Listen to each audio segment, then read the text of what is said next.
They told us this place was sealed for a reason. A flood back in the 1970s buried everything down here. But this door, it wasn't supposed to be here. Locals said strange sounds came from beneath the ground at night. We thought it was just a myth until we found the tunnel entrance hidden behind the old warehouse. We've explored dozens of abandoned sites before, but nothing felt like this. The air gets colder the deeper we go. No sound, no animals, just the echo of our footsteps. And this metal door buried halfway in concrete, like someone tried to hide it for good. It's locked from the outside, which means whatever's inside was never meant to leave. The sound reached him before the phone did. A low hum, like wind passing through a metal throat, vibrated faintly in the walls of Ethan Cole's small cabin outside Butte, Montana. It was 3 a.m, the kind of hour when even the mountains seemed asleep, when the only light came from the blinking red of the weather tower miles away. Ethan had been awake, staring at a glass of whiskey that had gone untouched for an hour. He hadn't been able to sleep much these days, not since the cave-in 6 months ago, the one that took 4 men and left him alive. Survivor's luck, they called it. Ethan called it punishment. When the phone buzzed, it startled him so sharply that he nearly spilled the drink. The caller ID read M. Torres. He hadn't heard that name in a year. He answered on the 3rd ring. Cole. The voice on the other end was tight, urgent, and far too awake for the hour. Ethan, it's Miguel. I know it's late, but I need you out here, now. Ethan rubbed a hand over his face, half smiling despite the fatigue. You know what time it is? I wouldn't call unless it mattered, Miguel said. We hit something in the lower tunnels. You need to see it for yourself. Ethan's brow furrowed. Another cave-in? No, Miguel said, his voice dropping low. It's not a cave-in, it's a door. For a second, Ethan thought he'd misheard. A door? Yeah, solid stone buried deep in the western shaft, around 1,200 feet down. Doesn't look natural. And the instruments are going crazy. Temperatures dropped 20 degrees in the last hour. Miguel, Ethan sighed, if this is some kind of equipment malfunction. It's not, Miguel cut in. Half the crew refuses to go near it, says it's humming. We tried sealing the section off, but the sound keeps coming through the rock. I don't know how else to explain it. The silence between them stretched long enough that Ethan could hear the faint hum again.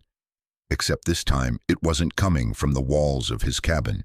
It was coming from the phone itself. You hear that? Miguel whispered. Ethan did.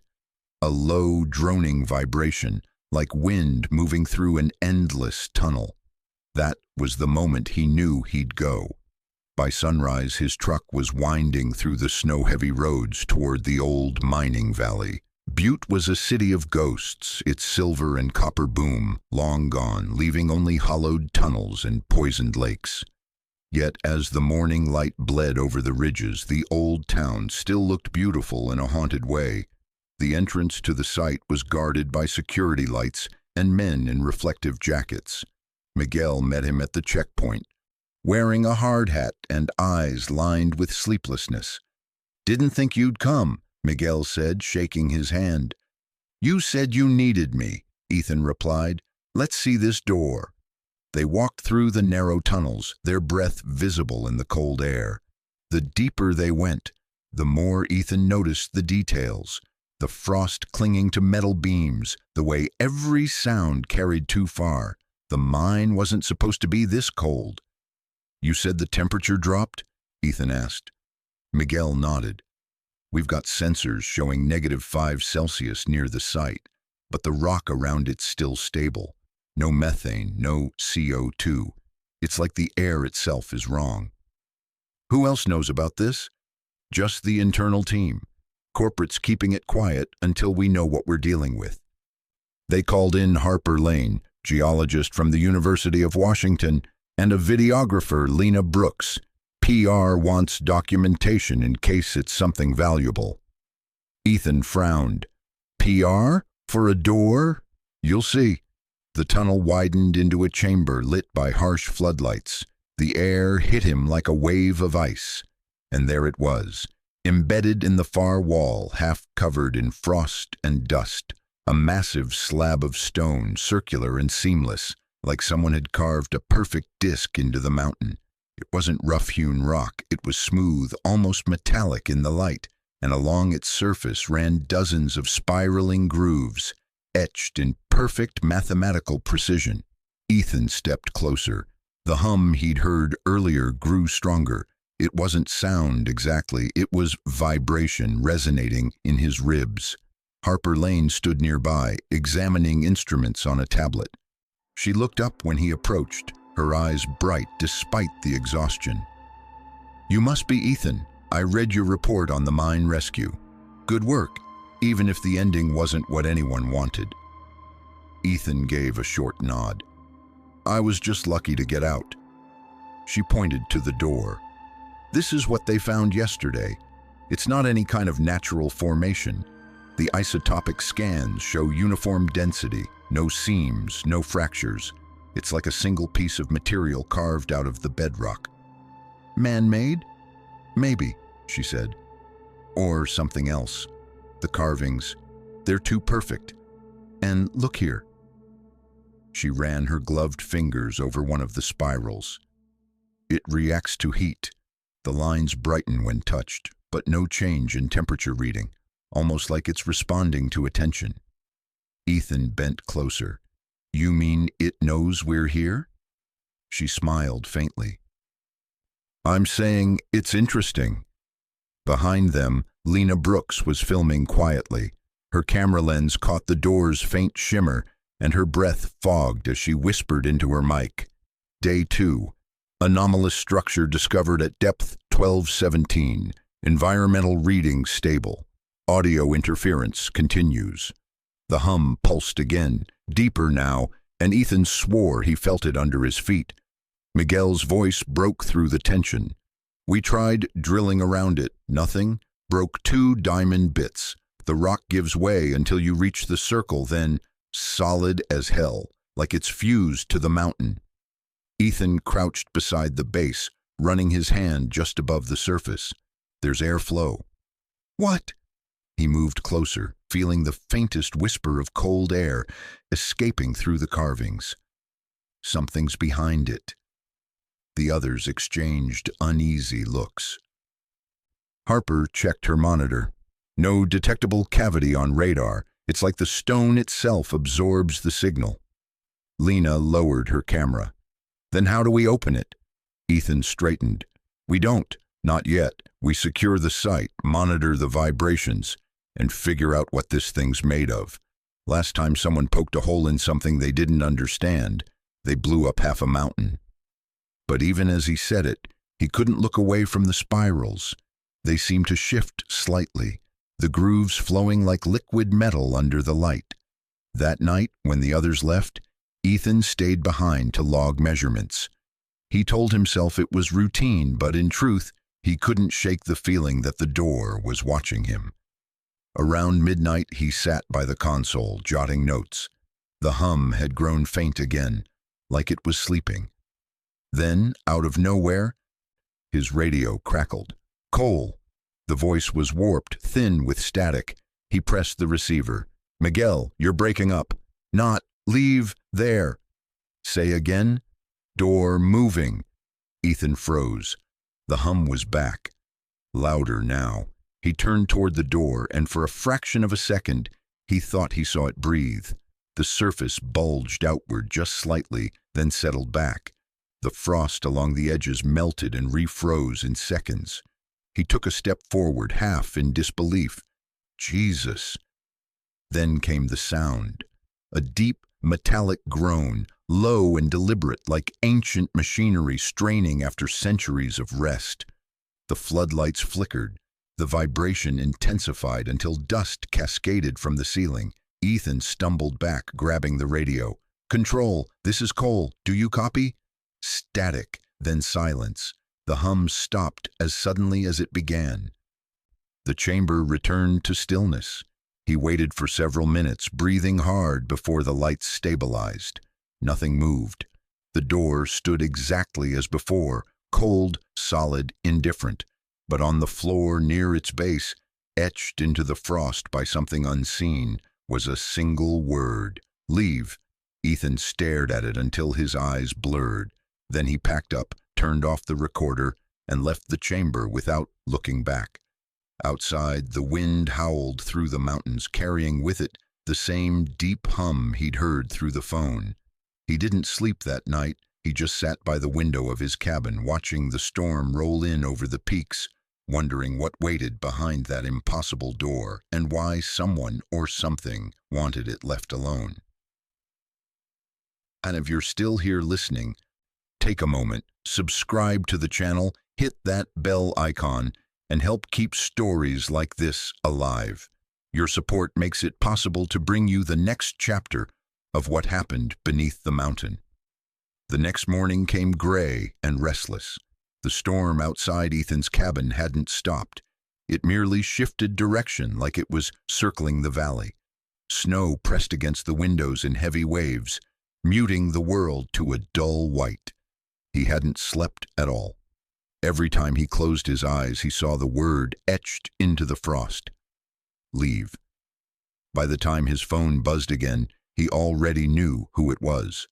Miguel's voice sounded hoarse, tired. "You're still alive? That's good news." "Barely," Ethan said, pouring stale coffee into a mug. "What the hell happened last night?" The whole chamber shook, the instruments spiked, and then nothing. Miguel exhaled. "We're still trying to figure that out.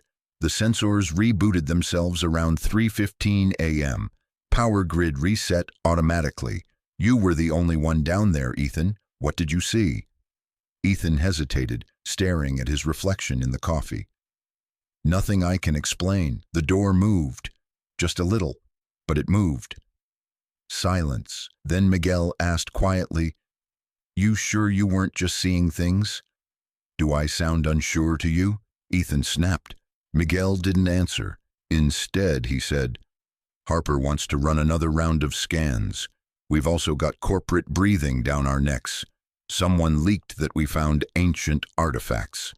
The media's already sniffing around. You better come back down before they start sending lawyers." Ethan sighed, setting down the mug. "I'll be there in an hour." By the time he reached the site, the access road had been plowed, but the air was still thick with snow. Inside the main tunnel, the temperature dropped fast. The deeper he went, the more that cold hum seemed to crawl back into his bones. Lena was already there, setting up new cameras. Her hands trembled slightly as she tightened the tripod screws. "You didn't sleep either," Ethan said. She offered a hollow laugh. "Couldn't. Every time I shut my eyes, I heard that sound, like something whispering through the vents." Ethan looked around the chamber. "You've heard it too?" "Everyone has. We tried recording it, but the mics glitch out whenever it starts." On cue, the low vibration began again, so soft it might have been mistaken for air movement. Except that it wasn't coming from the vents. It came from the door itself. Harper approached with her tablet. "It's back," she said, not looking up. The frequency patterns changed. Yesterday, it was 18 hertz. Now it's oscillating between 15 and 21, almost like it's searching for resonance. Ethan frowned. "Searching?" She nodded. "Sound waves that low can cause infrasound hallucinations, nausea, anxiety, even visions. Maybe that's why the miners panicked. The door's vibrating at a frequency that messes with the human nervous system." "Or," Lena murmured, "maybe it's trying to talk." No one responded. Harper gestured for them to step back. "I'm increasing the sensitivity range. If it's communication, maybe we'll catch a pattern." Ethan watched the glowing symbols pulse faintly under the floodlights. They seemed to breathe in rhythm with the vibration, like a slow heartbeat inside the mountain. Miguel entered the chamber moments later, bundled in a heavy coat. He tossed Ethan a file folder. "Corporate sent this down this morning.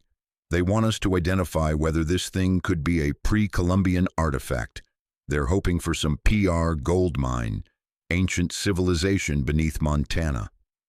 Ethan flipped through the folder and snorted. "They want a tourist attraction, not answers." "Exactly." Miguel rubbed his temples. "And they've already arranged for a local journalist to visit next week." Lena looked horrified. "They're going to let the press down here. Are they insane?" "Apparently curiosity sells," Miguel muttered. "So we need to get ahead of this before someone does something stupid."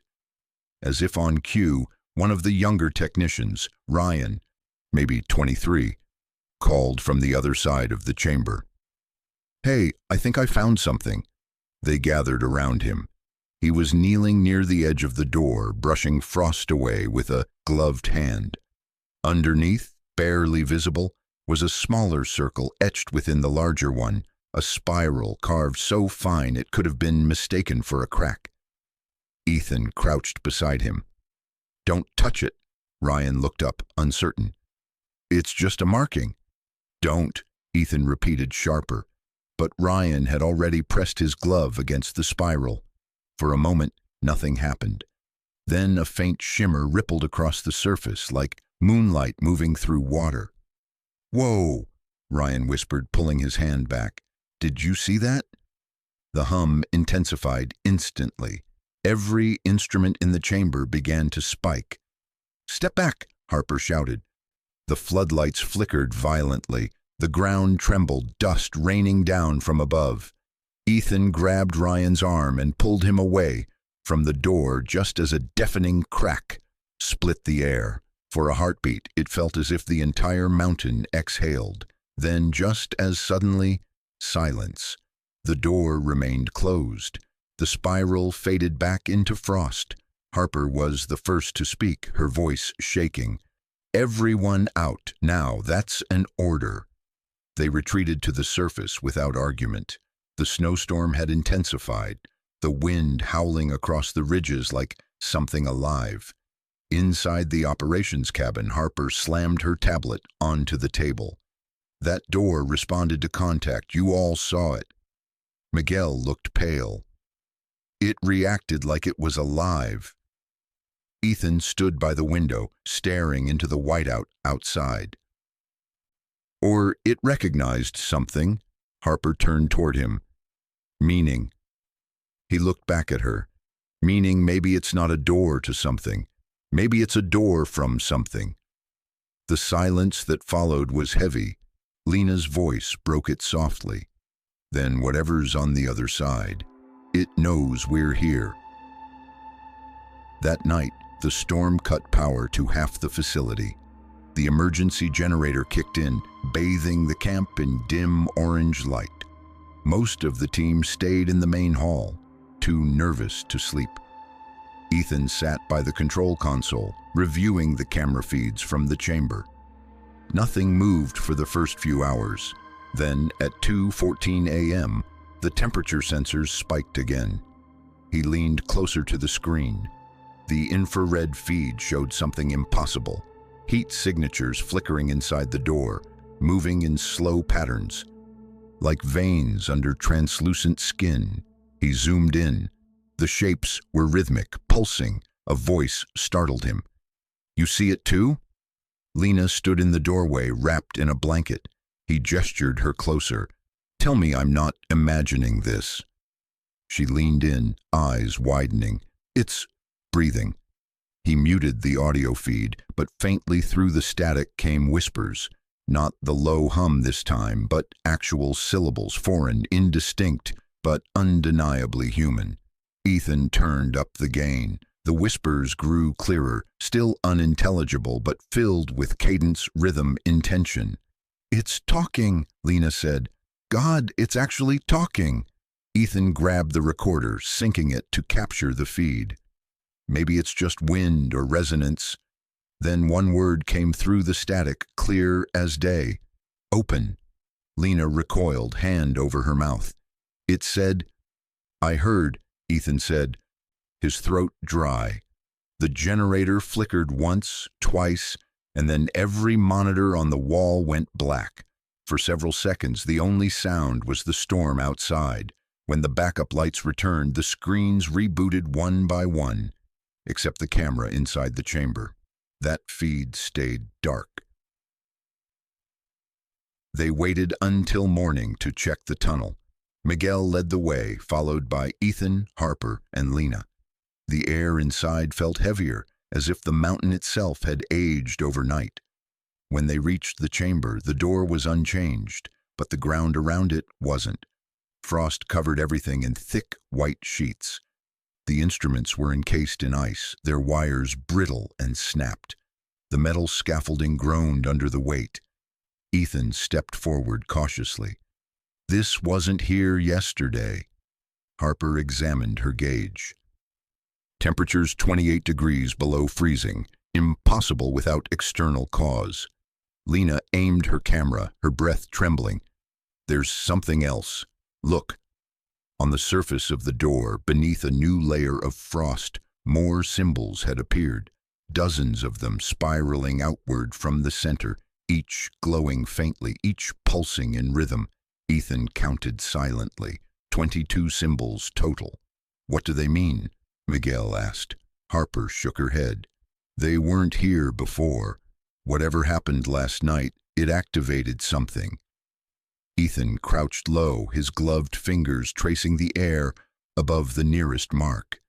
It was different from the others, deeper, carved with deliberate precision. It resembled an eye. He stood slowly, turning to the others. We need to seal this chamber, now. Nobody comes down here until we figure out what we're dealing with. Miguel frowned. Corporate won't like that. I don't care what corporate likes. This isn't a discovery, it's a warning. Harper looked at him for a long moment, then nodded. I'll have them reinforce the barrier. As they packed up to leave, Ethan glanced back one last time. Through the frost, the faint glow of the spiral pulsed again, like a heartbeat. That evening, in his cabin, Ethan uploaded the audio recording from the previous night. The word open played over and over in his headphones. Each time, it sounded slightly different, warmer, closer. He shut the laptop and rubbed his eyes. He needed rest, but as he stood to turn off the lights, something caught his attention, frost forming on the inside of his window. It crawled in deliberate patterns, curling and twisting into a familiar spiral, the same spiral from the door. Ethan stared at it, his breath catching in his chest. And then, faintly, from somewhere deep beneath the mountain, he heard the hum again, louder this time, almost like it was calling his name. Morning came gray and unforgiving. The storm had passed, leaving the mountains glazed in glassy frost. Ethan sat at the table, staring at the frozen spiral still etched into the window pane. Overnight, it had thickened, the lines curling into each other until they formed an almost perfect replica of the carving on the underground door. He hadn't slept. His radio had crackled faintly through the night, picking up short bursts of static that almost sounded like breathing. By dawn, he was convinced of one thing: whatever that door was, it had followed him. He drove back to the site before sunrise, tires crunching over fresh snow. The mountains loomed pale and still, their ridges glowing orange with the rising light. For the first time in years, Ethan felt something he hadn't since his rescue days, the old weight of dread pressing against his chest. Inside the command cabin, the team looked worse than he did. Miguel's eyes were bloodshot. Harper was hunched over a spread of printouts. Lena sat silently in a corner, camera in her lap, staring at nothing. Ethan closed the door behind him. We need to talk. Harper spoke without looking up. About the door? No, he said. About last night, the frost patterns, the voice. That got everyone's attention. Miguel rubbed his face. So it wasn't just the sensors glitching. Ethan shook his head. No, I recorded the audio. The word it said, open, came through clear, and now it's showing up in the environment. It's reacting to us. Harper finally met his eyes. That's impossible. The door's sealed in solid bedrock. There's no mechanism, no cavity, nothing inside. Then explain this, Ethan said, sliding his phone across the table. On the screen was a photo of his window, the frost spiral gleaming in morning light. Harper stared at it for several seconds before whispering, "That's identical to the central pattern on the door." Lena leaned forward, her voice barely audible. "You think it's copying us?" Ethan's reply came out flat. "I think it's learning." Miguel swore under his breath. "I knew we should have sealed that damn shaft." Harper stood abruptly. "We can't just walk away. This could be the most significant geological anomaly in recorded history." "Do you realize what this means? That structure wasn't carved. It's grown." "Grown," Ethan repeated. She nodded, tapping the table with her pen. "The mineral composition's identical to quartz crystal, but the isotopic layering shows organic fractal patterns. It's self-organizing, alive in a sense. We might be looking at a naturally formed intelligent structure, something that evolved beneath the crust."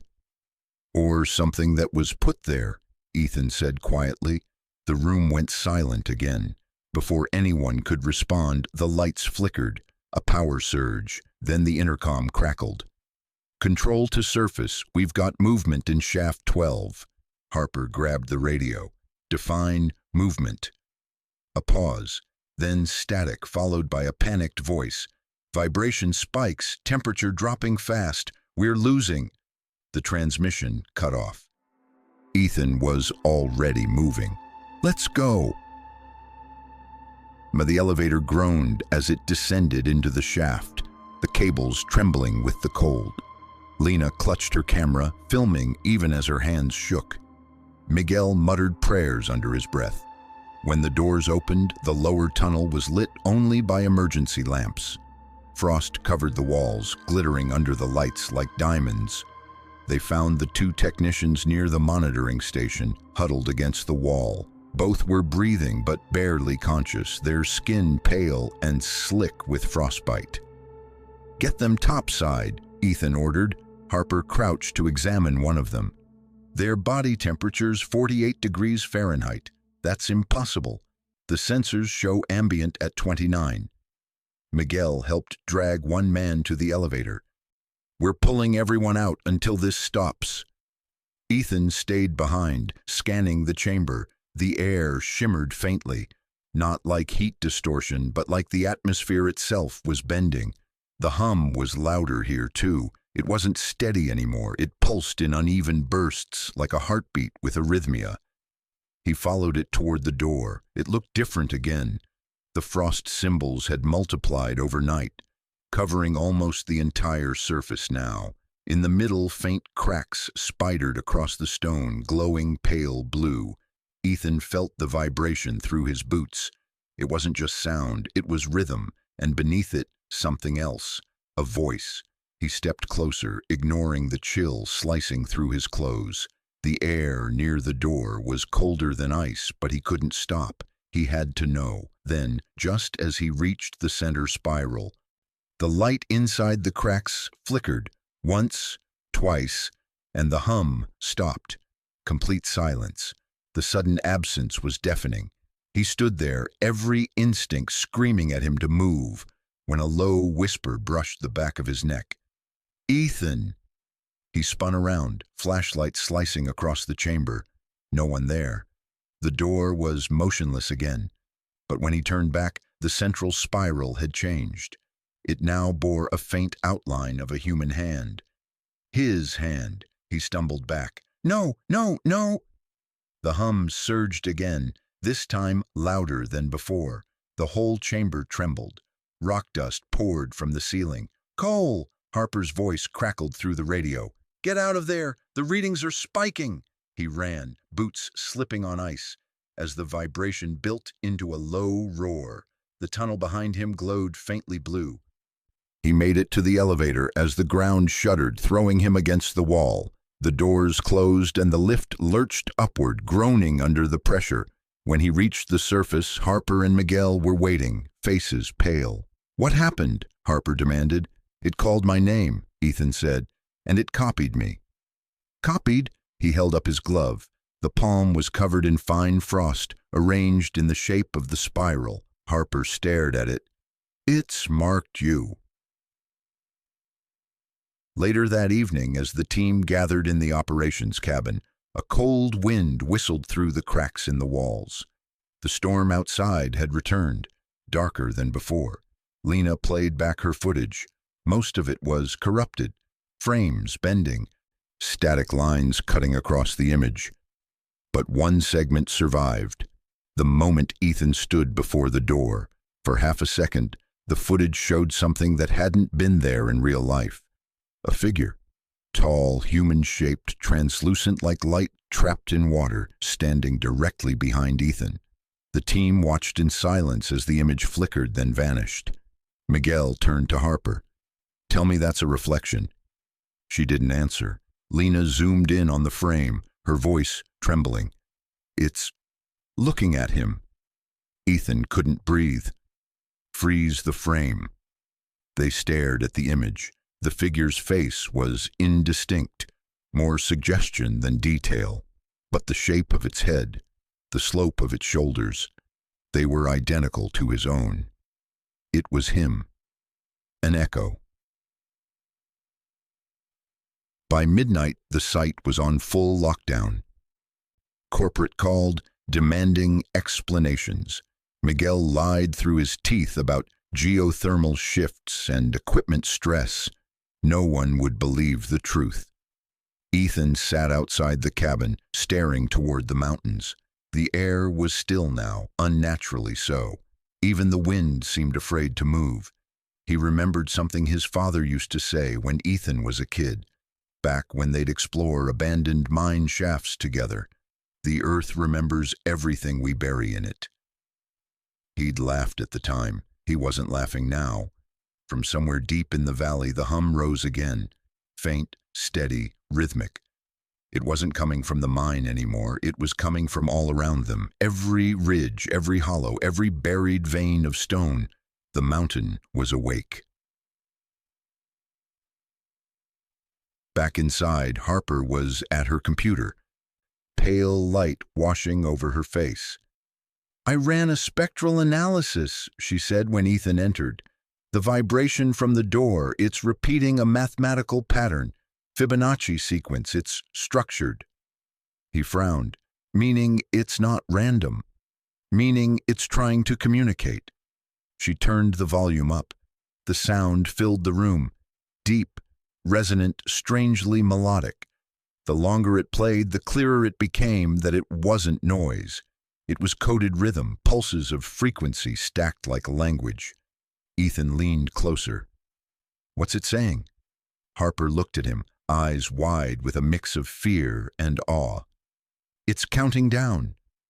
Ethan felt the blood drain from his face. "Counting down to what?" "I don't know," she whispered. "But whatever's on the other side of that door, it's getting ready."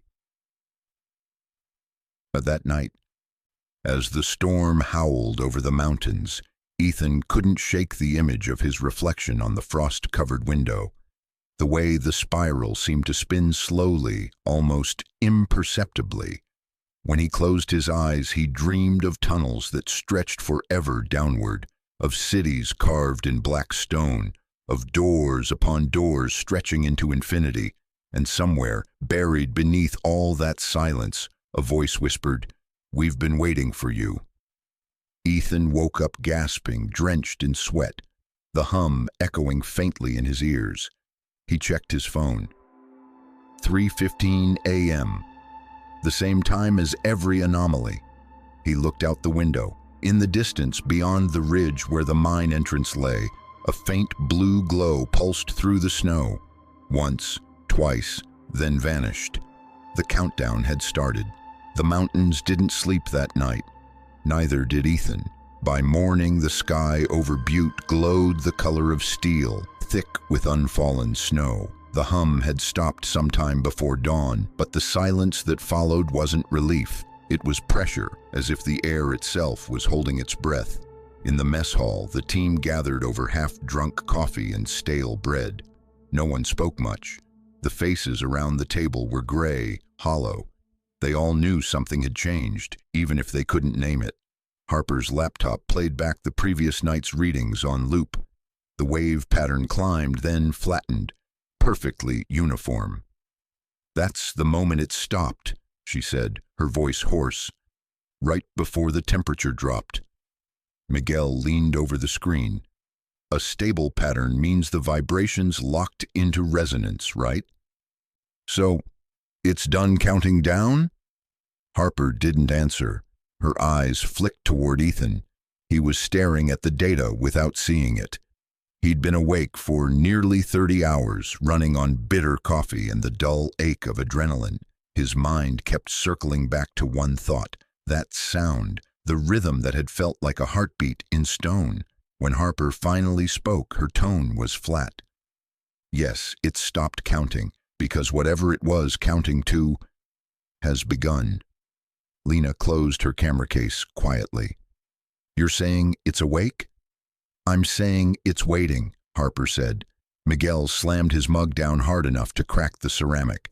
"Then we seal it. We fill that shaft with concrete, torch the equipment, and pretend this whole thing never happened." Harper shook her head. "You think we can bury something that's been here longer than the mountain itself? This isn't just rock, Miguel. It's alive." "Alive?" he barked. "You sound like a priest." She looked him dead in the eye. Maybe priests were the first scientists who didn't have the words for what they found. Ethan stood abruptly, the chair scraping the floor. "Enough. We can argue about metaphors later. Right now, we have a structural problem. That door's under constant pressure. If it moves again, it could destabilize the entire shaft." Harper gave him a long look. "You still think this is just geology?" "I think it's dangerous," Ethan said, "and I think if we don't understand it, we'll all end up buried with it." He walked out before anyone could reply. The elevator clanked as it carried him down through the frozen veins of the mountain. Each level hummed faintly, a ghost of the sound that had haunted him for days. He almost imagined he could hear breathing behind the metal walls. The chamber looked different now. The frost that had coated the instruments was gone, melted, leaving puddles of thin black water that reflected the floodlights like mirrors. The door stood silent, but not still. Something beneath the surface pulsed in slow intervals, like a living organ pushing against stone. Ethan approached, the sound of his boots echoing too loudly. "You wanted to see me," he muttered under his breath, unsure whether he was speaking to the door or himself. The spiral marks shimmered faintly, catching the light. He stopped 3 feet away. "If you're alive," he whispered, "show me."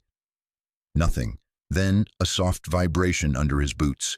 Brief, almost hesitant. He exhaled shakily. "So you can hear."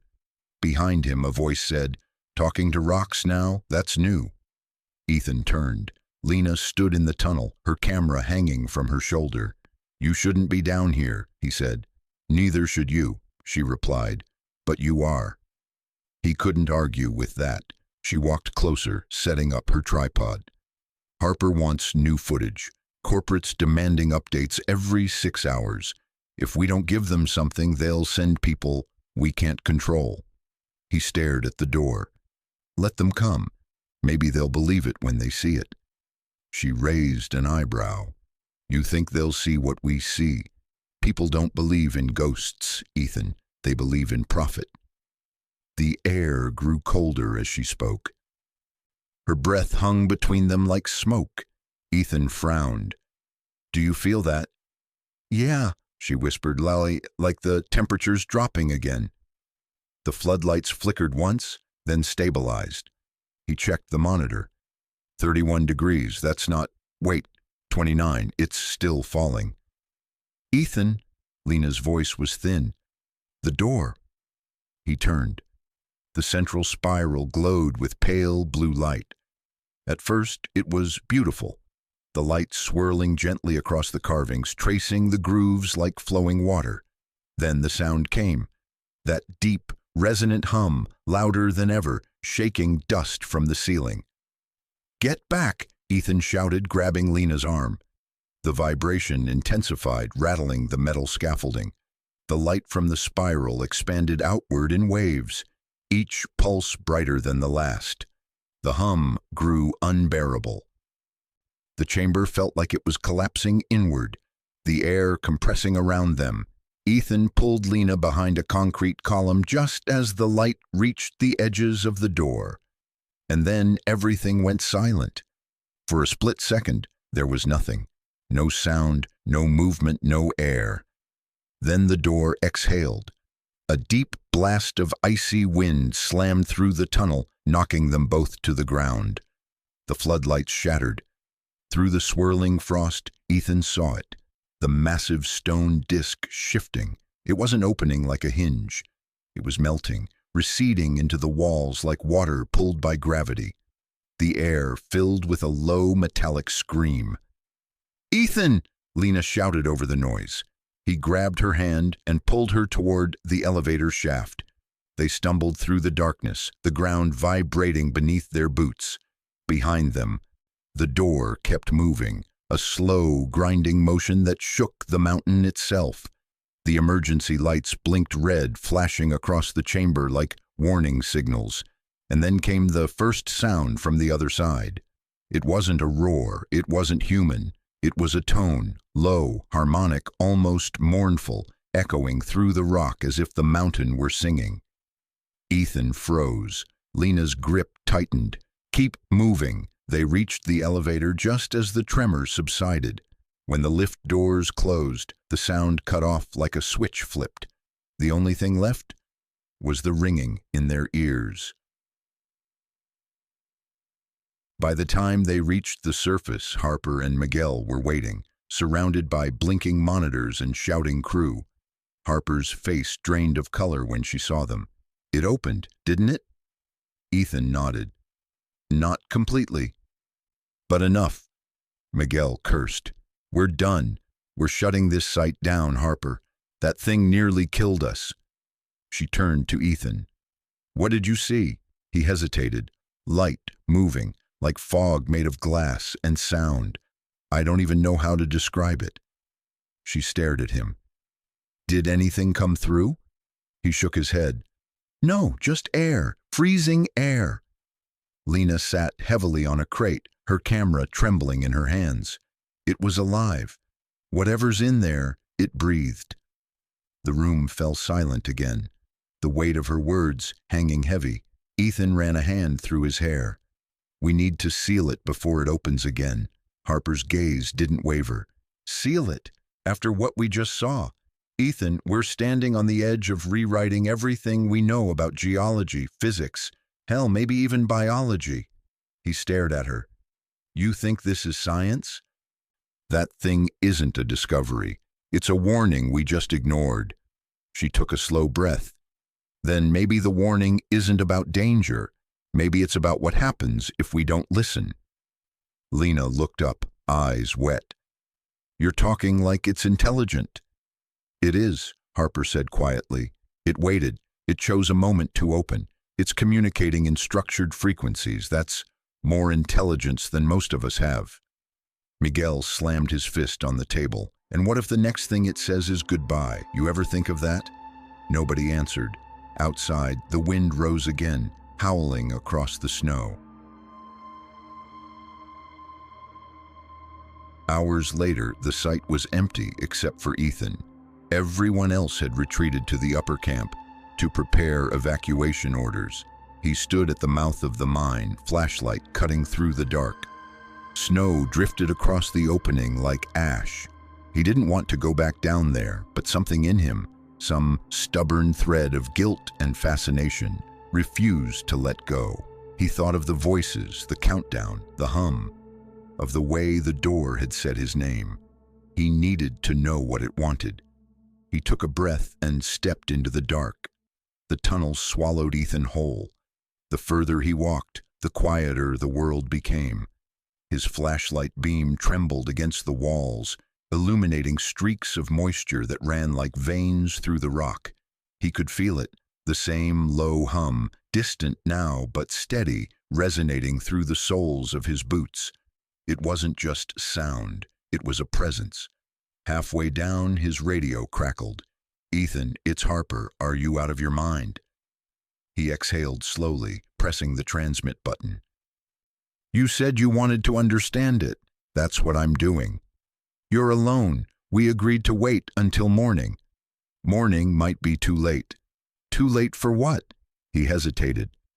"For it to close again." The line went dead. He kept moving. When he reached the lower chamber, the first thing he noticed was the smell. A sharp, metallic tang like wet iron. The floor glistened in the dim light, covered with a thin film of frost that crackled under his boots. The door was no longer a perfect circle. It had split open along its center line, each half receding just far enough to reveal a vertical slit about 3 feet wide. A pale blue mist seeped from the gap, drifting like breath in cold air. He stared at it, heart hammering. Jesus Christ! The mist moved strangely, not rising or dispersing, but curling inward, as if obeying some unseen gravity. He took a cautious step closer. The air temperature dropped instantly, fogging his visor. The hum deepened, vibrating through his chest. He pulled a flare from his pack, struck it against the wall. The red flame hissed and spat in the freezing air. He tossed it toward the door. It didn't land.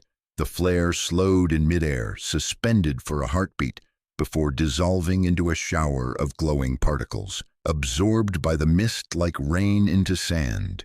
Ethan stumbled back, every instinct screaming at him to run, but curiosity, that same destructive impulse that had driven his entire life, rooted him in place. He raised his camera, pointed it toward the opening, and pressed record. At first, nothing, just mist, then movement. Something shifted beyond the slit, too large to be human, too slow to be mechanical. The mist parted briefly, revealing a glimpse of something smooth, curved, and luminescent. It pulsed once, in rhythm with the hum. Ethan whispered, "Is that?" The hum answered him, rising in pitch until the entire chamber trembled. He backed away, breathing hard. "Not yet. I'm not ready for this." A voice echoed faintly through the radio. "Ethan, can you hear me?" It was Lena. "Yeah," he said, voice shaking. "You shouldn't be here. Harper's on her way down. We lost contact with the surface sensors that they're picking up seismic shifts. Tell her to turn around. Something's moving." "Too late," Lena said. "She's right behind me." A moment later, 2 beams of light cut through the mist. Harper and Lena appeared at the end of the tunnel, both wearing respirators and headlamps. Harper's eyes widened when she saw the opening. "Oh my God!" Ethan held up a hand. "Don't come closer. The air's—" He stopped mid-sentence. His breath fogged white in front of him, but Harper's didn't. She noticed it too. "Why is it warm here?" "It's not," Ethan said. "It's freezing." Lena pointed her camera toward the opening. "It's like different temperatures in the same space." Harper checked her scanner. "The readings are impossible. -12 on the left, +40 on the right. That's a 40-degree variance in 2 feet. "Physics doesn't work like that," Ethan said. "Not our physics," Harper murmured. The hum grew louder again, deeper, layered, harmonic. Lena whispered, "It's singing." Ethan turned to her. "Get that on tape." She nodded, adjusting the camera. Already rolling. Then the light inside the opening flared, bright enough to wash out their headlamps. The hum shifted upward into a tone that resonated inside their skulls. Ethan felt his knees buckle. "Harper!" he shouted. She clutched her head. too strong. Lena dropped the camera, covering her ears. The vibration became unbearable. Every nerve in Ethan's body screamed. He felt pressure behind his eyes, like something trying to push its way in. Then, silence. Utter, perfect silence. The light faded to a dull blue. Harper straightened slowly, breathing hard. What was that? Ethan blinked the tears from his eyes. Infrasound, high-frequency modulation. It hit our inner ears directly. Or our minds, Harper whispered. It didn't just make sound. It sent something. What do you mean, sent something? Lena asked, picking up her camera. Harper's voice trembled. Images, memories. You didn't see them. Ethan shook his head. No. What did you see? She stared at the door. A city, huge, built from light, and a shape above it. Something like a sun, but alive. It was thinking. Lena swallowed. You think that's what's behind there? I think it's not behind anything, Harper said. I think it is the door. Ethan frowned. That doesn't make sense. Neither does this. She reached out slowly, her gloved hand hovering inches from the glowing surface. It's not a wall, it's a membrane. Don't, Ethan warned. We don't know what it'll... Before he could finish, her fingers brushed the light. For a split second, the world vanished. Ethan wasn't in the mine anymore. He was standing on a black plain under a sky of shifting glass. In every direction, towers rose from the ground like frozen lightning. The air was alive with whispers, millions of voices overlapping, blending into harmony. And in the distance, a figure stood at the edge of a luminous doorway, its form shimmering like water. It turned toward him. He saw his own face. Then everything snapped back. He was on the ground, gasping. The chamber lights flickered wildly. Harper was unconscious beside him, her hand still pressed against the door. Lena knelt next to her, shaking her shoulder. Harper, can you hear me? No response. Ethan grabbed Harper's wrist, feeling for a pulse. It was there, faint but steady. Help me get her out, he said. They lifted her between them and staggered towards the elevator. The hum was rising again, angrier this time. As they reached the shaft, Lena looked back. The slit in the door was closing, the mist retreating like breath drawn inward. The light dimmed, leaving only darkness. Then, faintly, a whisper drifted through the chamber. A single word carried on the cold air. Again. They reached the surface just as the tremor hit. The ground shuddered violently, knocking them to their knees. The entire valley seemed to groan like something massive shifting beneath the crust.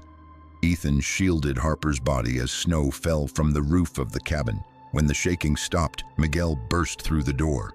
What the hell did you do? Ethan looked up, his face pale. It opened. Miguel's eyes widened. And Ethan glanced down at Harper, whose eyelids fluttered weakly. And it showed us what's waiting. Snow hammered the valley for the rest of the day. The storm felt unnatural. Wind that came in pulses like the mountain was breathing.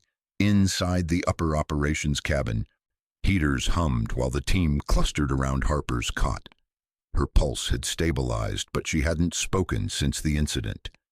Electrodes clung to her temples, the monitors tracing shallow waves across green screens. Miguel paced the floor. She touched that thing for maybe 3 seconds, and now she's catatonic. I'm shutting this whole site down. Ethan kept his voice low. You don't have that authority. Neither do you. They stared at each other until Lena intervened. Arguing isn't helping. Look. She pointed to Harper's hand. The frost that had formed around her glove in the tunnel hadn't melted. It had grown tiny crystalline threads, weaving up her wrist like a slow-moving infection. Ethan leaned closer. It's following the vein pattern. Jesus, Miguel whispered. Before panic could spread, Harper's eyes opened. She inhaled sharply, as if surfacing from deep water. "Harper," Ethan said, "can you hear me?" Her pupils contracted against the light. "It's not a door," she whispered. "It's a mirror." "What do you mean?" She looked at each of them, voice trembling but clear. "It showed me everything under the crust, caverns shaped like synapses, rivers of light flowing between them. They're connected, all of them, like a single living brain. That thing isn't keeping something out. It's keeping a network asleep." Lena whispered, "A network of what?" "Memory," Harper said. "The Earth remembers. We just woke it up." Miguel backed away, shaking his head. "You're delirious." "I'm lucid," she snapped, sitting upright. "And we need to stop it before it stabilizes. Once those pulses synchronize globally—" "Globally?" Ethan cut in. "Yes. The resonance we triggered matched magnetic readings from Iceland and Chile last year. The same frequency. The doors are talking to each other." The room fell silent. Outside, the storm gave a single thunder-like rumble that seemed to come from underground. Lena's camera, still recording on the table, flickered once. The screen filled with static, then a brief flash. Harper's face distorted by blue light, repeating the words she'd just spoken. Talking. Then the feed went dead. 2 hours later, Ethan and Lena descended again, this time with full hazmat gear and sensor packs. Harper insisted on guiding them remotely via radio, her voice steady but urgent. "Scan for magnetic flux first," she said. "If the pattern's still stable, we can map the core." The chamber had changed yet again. The frost was gone. The stone around the opening glistened like wet obsidian, and faint light seeped through hairline cracks that traced outward like roots. Lena whispered, "It's spreading." Ethan set down the portable scanner. The readings spiked instantly, pulse intervals exactly 6 seconds apart. "Harper, you seeing this?" Her voice crackled through static. "That's the synchronization. Another site must be responding. Get samples and get out." He knelt, chipping off a thin shard from the glowing seam. The fragment vibrated in his tongs, emitting a faint harmonic tone. Then the hum started again, stronger, deeper. The ground shuddered. "Ethan," Harper's voice warned, "it's resonating faster. 3-second intervals now." Lena grabbed his arm. "We need to go." They ran for the elevator. Behind them, the glow flared bright enough to cast their shadows on the walls. A low, almost human moan rolled through the tunnel, followed by a blast of hot air that sent dust and gravel raining down. The doors slammed shut behind them as the lift ascended. On the surface, Harper waited by the monitors. "The frequency doubled," she said, then stopped again like it found equilibrium. Ethan placed the sample on a steel tray. Even separated from the door, it pulsed faintly, releasing short bursts of heat. "What happens if it keeps stabilizing?" Lena asked. Harper's eyes were dark. "Then every door on the planet starts humming the same tune, and whatever they're containing becomes one system again." Miguel rubbed his forehead. "You people are talking about the end of the world like it's a math problem." Ethan looked at the fragment. "Maybe it's not the end. Maybe it's the beginning of something we were never supposed to see."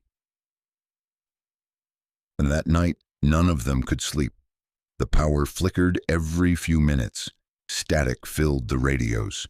From the far side of the valley came the faint, rhythmic echo of the hum. 6 seconds apart, exactly like the scanner reading. At 3:15 a.m., Ethan's phone lit up with an incoming call.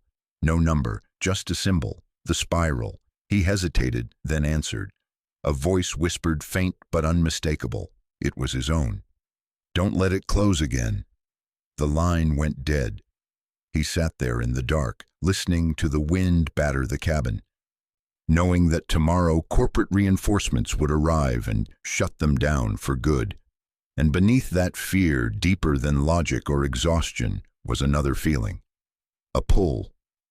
Whatever lived inside that mountain had reached for him, and some part of him wanted to reach back. He closed the curtain, but the faint blue light still seeped through the fabric, pulsing against the wall like a heartbeat. Morning brought silence. Not peace, but the kind that comes after an argument between the earth and the sky. The storm had cleared overnight, leaving the valley smothered in mist. Frost coated the vehicles outside the cabin, and the snow around the mine entrance had melted into a perfect circle, as though something beneath the surface was radiating heat. Ethan stepped out first, his breath steaming in the morning air.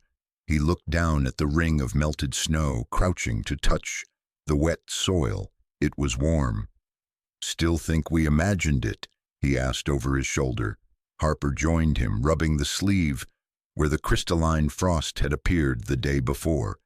The veins on her wrist still glimmered faintly blue. "No," she said. "I think we've only seen a fragment of what's really happening." Miguel stood by the truck, cigarette trembling between his fingers. "Whatever's down there, we need to bury it. Fill the shaft, seal it for good." Ethan straightened. "That's exactly what they'll do when the corporate team gets here. And then?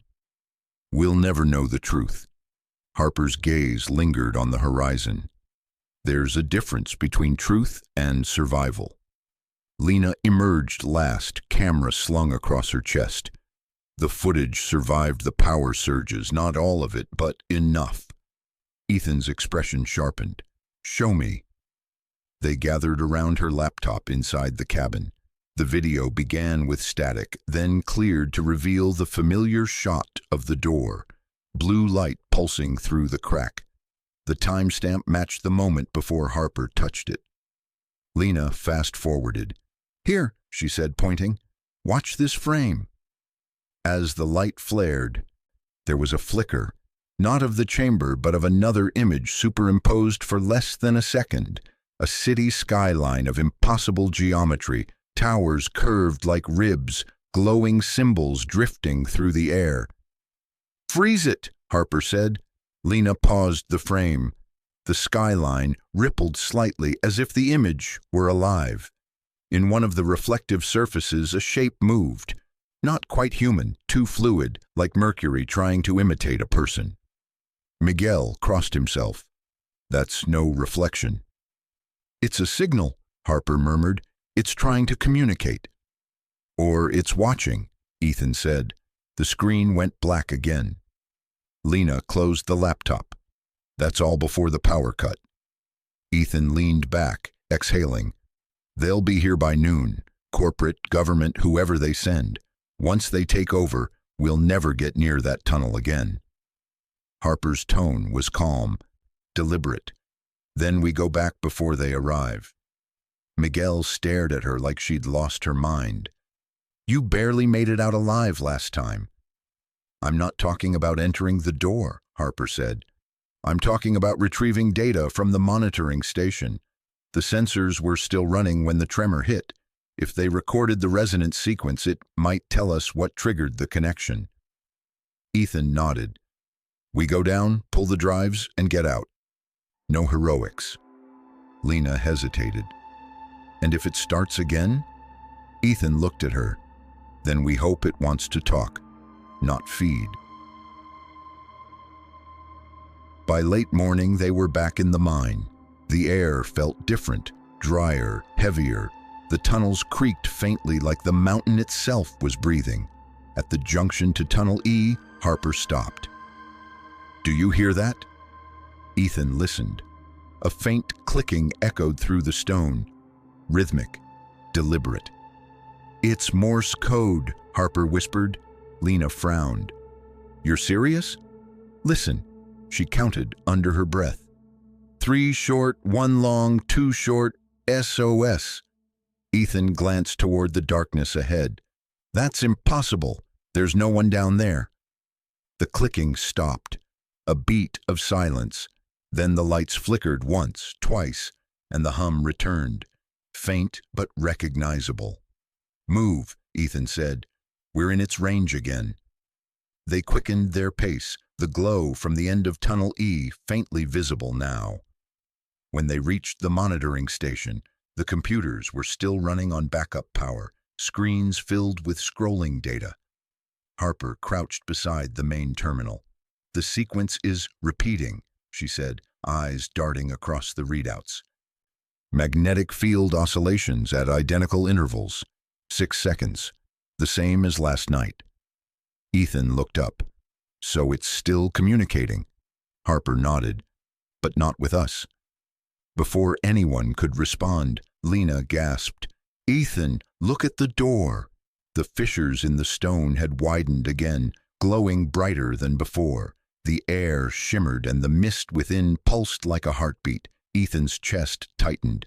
"It's responding to us being here." Harper's fingers flew over the keyboard, downloading data to a portable drive. 30 more seconds, she said. Miguel's voice cracked over the radio. "You guys need to get out, now. The surface monitors are showing activity under the ridge." "Define activity," Ethan said. "Seismic readings, like something moving." The ground vibrated under their feet. Small stones rained from the ceiling. "Got it," Harper said, yanking the drive free. "Let's go." They sprinted toward the main shaft. As the tremor grew stronger, the tunnel lights flickered wildly, casting the shadows of the team like jerking marionettes on the walls. Then came the sound, a deep, resonant boom that didn't belong to any machine or explosion. It was the sound of something vast shifting below them. The elevator came into view. Miguel waved them forward, shouting over the noise, "Come on!" As they piled in, the tunnel behind them cracked open with a sound like splitting bone. A shockwave slammed the elevator cage just as it began to rise, throwing them off balance. Lena screamed as her camera flew from her hands and smashed against the wall. Then silence again. The cage reached the surface in a cloud of dust and cold air. Harper coughed, brushing grit from her face. "Everyone okay?" Ethan nodded, catching his breath. "Define okay." Miguel ran to the ridge where the valley overlooked the mountain slope. "You might want to see this." They joined him. From the snow-covered ridge, the entire valley seemed to pulse faintly with light. Circular patterns, like ripples on water, spread outward from the mine entrance, glowing beneath the surface. Harper whispered, "The signal's propagating through the bedrock." Lena stared wide-eyed. "You mean it's spreading?" Ethan watched the luminous ripples fade into the mist. "No," he said quietly, "it's answering." That evening, corporate arrived. 2 black helicopters descended through the fog, accompanied by a convoy of armored trucks. Men and women in dark uniforms fanned out, sealing the perimeter. Their patches bore no mining logo, just a simple emblem, a spiral. Ethan froze. "You've got to be kidding me." Harper's expression darkened. "They already know." A tall man stepped from the lead vehicle, his suit immaculate despite the mud. "Dr. Harper, Mr. Cole." Ethan folded his arms. "You have a name?" "Director Nolan," he said smoothly. "Department of Geological Containment." "Never heard of it." "I should hope not. Our work isn't meant for public knowledge." He turned toward the mine. "You opened something very old, Mr. Cole, and very dangerous." Ethan's jaw tightened. "We didn't open it. It opened itself." "Semantics," Nolan replied. "Either way, it's awake now, and you've drawn its attention." Harper stepped forward. "You knew this could happen, didn't you?" "The symbol, your emblem, it's the same one carved on the door." Nolan smiled faintly. "That's because the organization that funds your research didn't find the door. We've been studying it for 70 years. Lena blinked. 70 years? There are others?" "Oh, yes," Nolan said. "Dozens, maybe hundreds. We've kept them sealed, monitored, and silent, until now." He looked directly at Ethan. "You triggered a network, Mr. Cole, and the rest of the world just heard it ring." The wind whipped around them, carrying the smell of ozone and iron.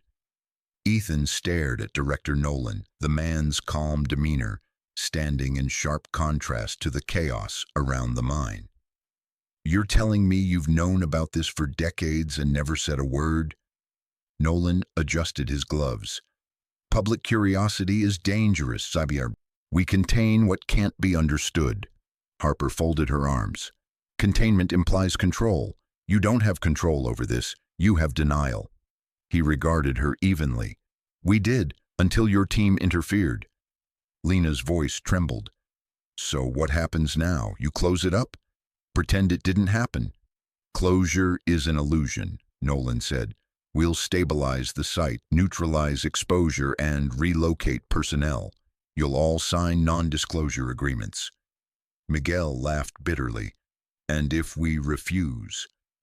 Nolan's eyes shifted to the soldiers standing behind him. "You won't." The tension was heavy enough to taste. Harper stepped forward, ignoring the guards' hands drifting toward their rifles. "You need us," she said. "We've been inside. We've seen how it reacts. Without us, you'll trigger another event." Nolan studied her, considering. "Perhaps.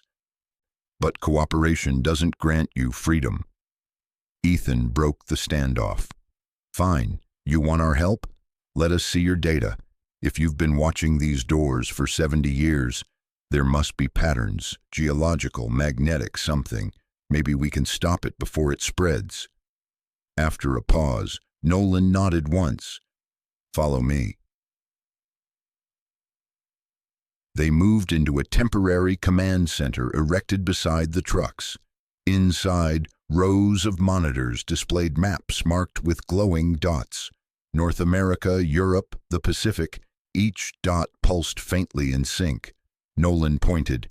"Every mark represents a known site, 32 confirmed, 15 probable. The oldest record dates back to 1952, when a Soviet survey team vanished near Lake Baikal. Since then, we've logged occurrences on every continent." Harper leaned over the console. "And they're all active now?" "Not active," Nolan corrected. "Resonant. The signal from your mind triggered a synchronized pulse. Minor tremors registered as far away as Chile and Iceland." Ethan exchanged a glance with Harper. "Iceland?" he muttered. "You mentioned that before." She nodded. "The same carvings were found in the Thingvellir caves." Nolan brought up another image.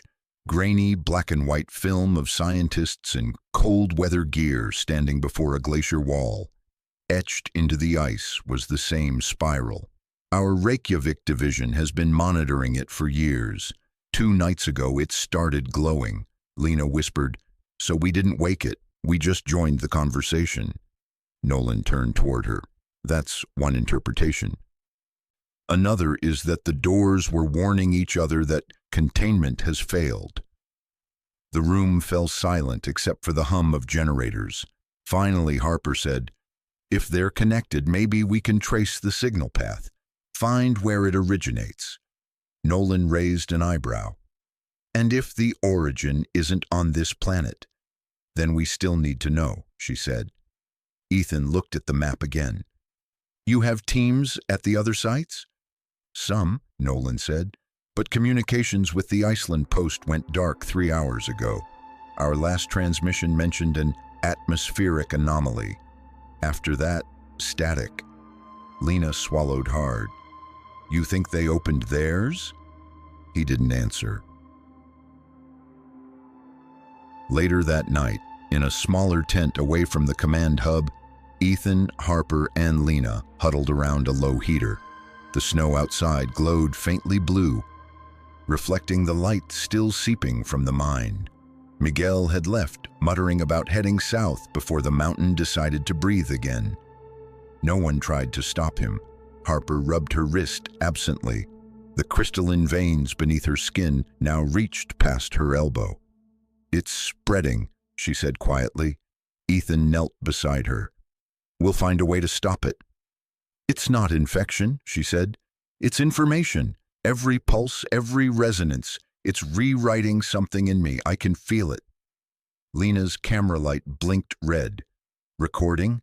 Ethan asked. She nodded. "If something happens to us, people need to know." Harper stared into the heater's flame. "People won't believe. They never do. But maybe they'll listen when the next door sings." Cabin alarm cut through the camp. Red lights flashed outside. Ethan shoved the tent flap open.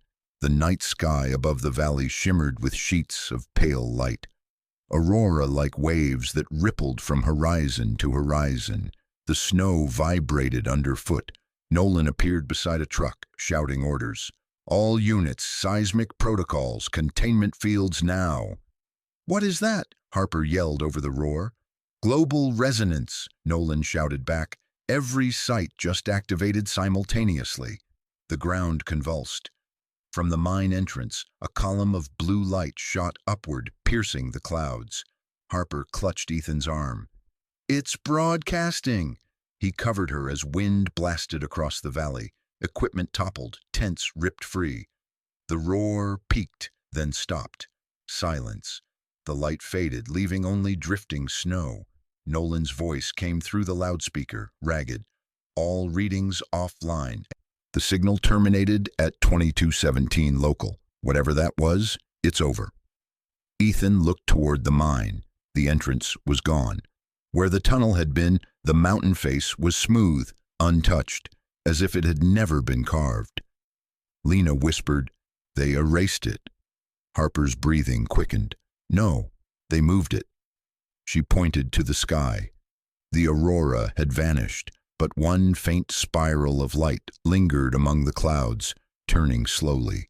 Ethan felt the same vibration deep in his chest that he'd felt in the tunnel. Not sound, memory. Harper met his gaze. They're not doors anymore, they're signals. The convoy rolled through the night without headlights, engines muffled under snow-coated tarps. Ethan watched the mountains fade in the rear window until they were only silhouettes against a bruised sky. Somewhere back there lay the erased tunnel, the memory of a door that no longer existed. Lena sat beside him, camera clutched to her chest, though its battery had long died. Harper slept fitfully across from them, her arm wrapped in bandages that glowed faintly beneath the fabric. The veins of light had spread to her collarbone, pulsing slowly with her heartbeat. Nolan rode in the front truck, silent except for the occasional radio burst.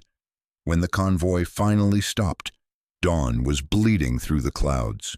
They had arrived at a concrete compound built into a canyon wall. No markings, no guards in uniform. A blast door hissed open, revealing a corridor lit by sterile white light. "Welcome to Echo 7, Nolan said. "Our containment and analysis facility. You'll remain here until we determine whether the resonance has followed you." Ethan bristled. "Followed us? It's not a parasite." "Then we'll confirm that," Nolan replied evenly. "Dr. Lane will be examined first." Harper looked up, weakly defiant. "You'll get readings, not consent." He didn't smile. "We'll take what we can."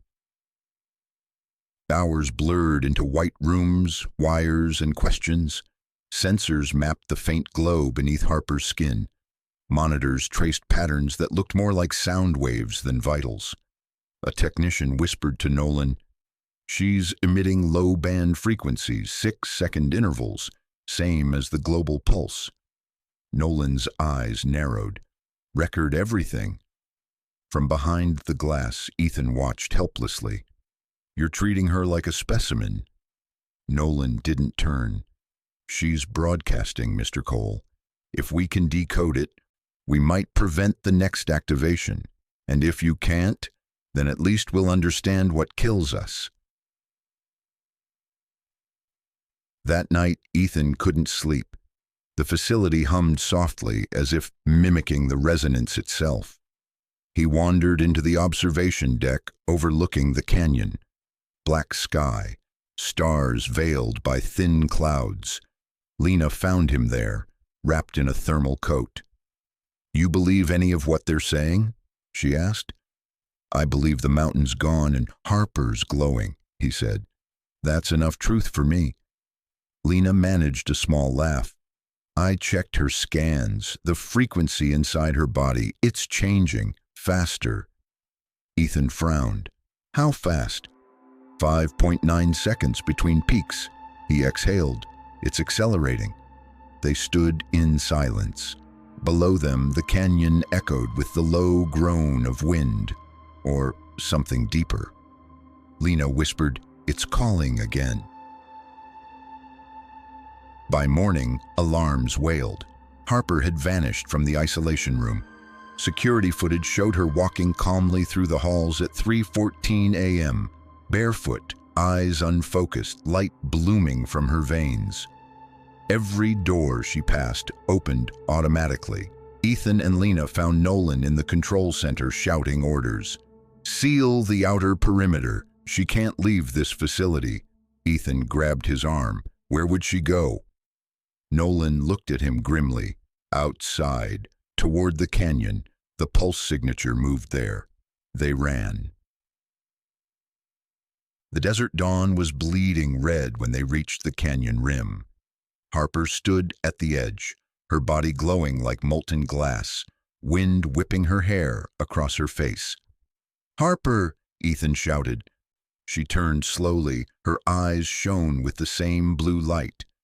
"It's not trying to hurt us, Ethan. It's asking for balance." "Balance?" he shouted over the wind. "Every door is a connection point. They're stabilizers between worlds. When we disturbed one, the others shifted to compensate. If we shut them down, the whole network collapses." Nolan arrived with armed guards. "Step away from her." Harper shook her head. "You can't shoot this away?" The air vibrated. The ground beneath their feet rippled, soft as water. Nolan shouted orders, but his voice was drowned by the rising tone, a familiar hum now echoing from the canyon walls. Lena pointed. "Look!" Far below, symbols burned into the rock face, spirals of light matching the ones on Harper's skin. They rotated slowly, syncing with her pulse. "She's the conduit," Ethan said. "The door's inside her now." Harper smiled faintly. "Not a door, a key." Before anyone could react, she stepped backward and fell into the canyon. Ethan lunged, too late. Blue light erupted from the depths, blinding, soundless. The shockwave threw them to the ground. When the light faded, the canyon was still. Nolan crawled to the edge, staring into the darkness below. "She's gone." Ethan stood shakily. "No," he said. "Listen." From far beneath the earth came a faint echo, 6 seconds apart, then 5, then 4. Lena whispered, "It's her heartbeat." Back inside the facility, monitors lit up one by one. Every global site on Nolan's map was flashing again, but this time in sequence. Montana, Iceland, Chile, then back. A pattern, a rhythm. Ethan stared at the display. "She's stabilizing them." Nolan turned, face ashen. "Or she's opening them all." The lights flickered. The hum filled the corridors. Ethan whispered, "Either way, she's still talking." For hours, the world seemed to breathe through static. Every monitor in Echo 7 pulsed in the same blue cadence, data streaming faster than the systems could log it. Nolan's staff shouted readings, but the numbers meant nothing. Magnetic north itself was drifting a few degrees each minute, as though the planet were adjusting its spine. Ethan stood at the main console, sweat freezing against his skin. "She's aligning them, not destroying them." Nolan's jaw tightened. "You don't know that." "I know Harper. She doesn't break things. She fixes them."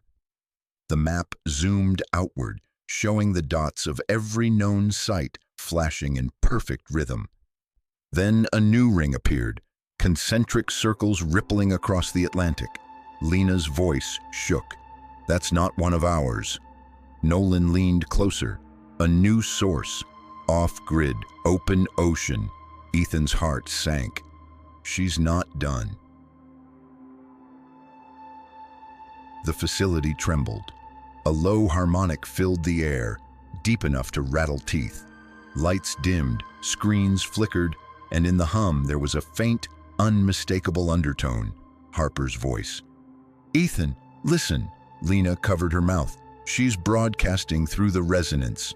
Ethan gripped the console. "Harper, if you can hear me, where are you?" The voice came again, layered through the static. "Beneath. It's not dark here. It's memory. Every door leads to the same place." "Harper, stop! You're overloading the network," Nolan barked. "No," she said. "I'm balancing it." The tone shifted. All over the room, monitors began displaying patterns, spirals expanding, merging, repeating. Lena recognized them instantly. "That's the sequence from the door carvings." Nolan's technicians tried to shut down the feed, but the system ignored every command. "She's inside our mainframe," one of them cried. Ethan whispered, "She's using us to amplify it." The blue light from the screens brightened until it filled the room. For a moment, the hum reached a pitch that wasn't sound but feeling, like standing too close to thunder. Then everything went still. The power returned. The screens stabilized, and every global signal blinked green. Nolan stared at the map in disbelief. "She synchronized them." Lena exhaled shakily. "So it's over?" Ethan shook his head. "Not over. Connected." And 2 days later, helicopters ferried the surviving team to a debriefing center outside Denver. The world above seemed unchanged, but subtle differences lingered. Compasses spun erratically. Birds migrated off-season, and radio static carried a faint hum that no one could explain. Nolan's report called the event a contained geophysical anomaly. The phrase spread through government channels like disinfectant, sterile, and final. Ethan sat in a windowless interview room, while agents asked the same questions in different ways. What did you see? What did you hear? What did she become? He gave them the only answer he could: alive. They didn't write that one down. Now that night, unable to sleep, Ethan slipped onto the roof of the building. The city lights glowed dim through thin snow. Lena found him there, carrying 2 paper cups of coffee. "They're grounding the flights," she said. "Magnetic interferences messing with the compasses." He took a cup, nodding toward the horizon. "Harper used to talk about the Earth like it was a living system. Maybe it just reminded us." Lena looked at him carefully. "You think she's still somewhere?" He smiled faintly. "I think the hum stopped following me. That means it found another direction." They stood in silence, the wind cold and clean. Somewhere far below, the ground gave a faint tremor, so subtle it could have been imagination. Lena broke the quiet. "Nolan's taking us to the Central Archive tomorrow," he says. "There's something we need to see." The archive was buried beneath an abandoned air defense bunker outside Colorado Springs. When the heavy door sealed behind them, the hum of the city vanished, replaced by the slow drip of condensation and the scent of rust. Nolan led them through corridors lined with data servers and sealed crates. At the end stood a single glass chamber lit from within. In the center floated a sphere the size of a human heart, translucent and faintly luminous. "The fragment you retrieved," Nolan said to Ethan. "We thought it was inert. It isn't. It began to resonate again yesterday." Ethan stepped closer. Inside the sphere, threads of light coiled in the familiar spiral pattern. Every few seconds the lines pulsed. 4, then 5, then 6 beats apart. Lena whispered, "That's her frequency." Nolan nodded. "We believe Dr. Lane's consciousness, or some encoded reflection of it, merged with the core network. This fragment is receiving her transmissions." Ethan felt his throat tighten. "You mean she's alive?" "Not in any way we understand," Nolan said, "but she's communicating. Every pulse contains structured data, coordinates, timestamps, and something else we can't decode. What coordinates? Nolan pressed a key. A map appeared on the wall, the southern hemisphere, a blank stretch of the Pacific marked by a single glowing dot. Lena's breath caught. The open ocean source. Ethan stepped closer to the display. She's telling us where the next door is. Nolan closed the file. We're assembling an international task force, Project Threshold. You'll both be briefed tomorrow. Ethan turned toward the sphere again. Through the glass, the spiral brightened once more, pulsing softly in time with his heartbeat. For the first time since Montana, he felt something that wasn't fear, it was awe.